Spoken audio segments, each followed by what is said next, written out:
So on Thursday evening, as everybody knows by now, Donald Trump was hit with even more indictments in the documents case over his alleged prompting, I guess we'll call it, to get several of his staffers to go ahead and delete all those servers with all that surveillance footage.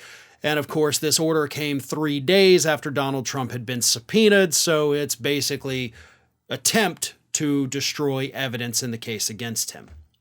Now, Trump has spent the time since that indictment came down ranting and raving like a lunatic, as he always does. But in the immediate aftermath, this is what I found so interesting. In the immediate aftermath of that indictment coming down, Donald Trump went on Fox News. Now, the reason that I find that interesting is because Donald Trump has, of course, been railing against Fox News recently. He's talked about how horrible they are. His son and him, of course, have gone out there and said that Fox News is in the tank for Rhon DeSantis. So why do you run crying to Fox News if you hate them so much? If there's so much against you, why go to them in the first place? No, we don't really have an answer to that other than, of course, Donald Trump loves attention and he doesn't care where it comes from, even if it is from a network that he claims hates him. But here is what Donald Trump told Fox News Digital shortly after the indictments were handed down. "This is prosecutorial misconduct used at a level never seen before. If I weren't leading Biden by a lot in numerous polls and wasn't going to be the Republican nominee, it wouldn't be happening. It wouldn't be happening. Hopefully, the Republican Party will do something about it." So what he's, of course, doing here is telling the Republicans in Congress, save me, do something, make this all go away. And so far, only a handful of Republicans in the House have, of course, said, I'll do something. Matt Gaetz, threatened about a week ago that he was going to defund all of Jack Smith's investigation with his special legislation that, as far as I've seen, actually hasn't even come to fruition yet. The only legislation we've actually seen from Matt Gaetz recently is his proposed legislation to do away with a part of the Constitution that deals with birthright citizenship here in the United States. I have not yet seen a piece of legislation to specifically defund Jack Smith, so once again, Matt Gaetz is all talk, no action.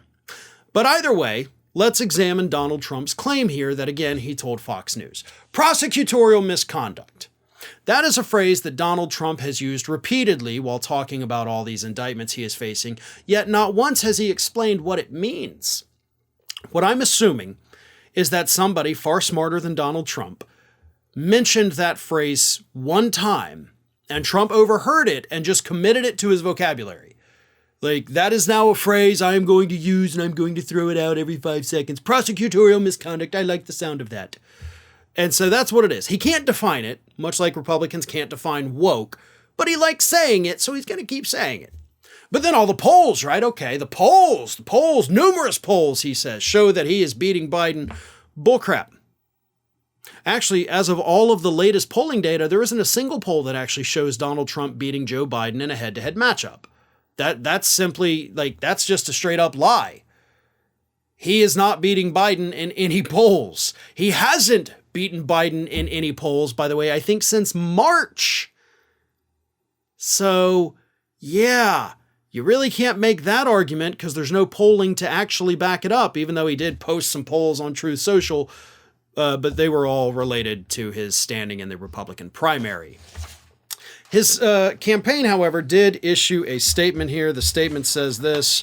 This is nothing more than a continued desperate and flailing attempt by the Biden crime family and their Department of Justice to harass President Trump and those around him.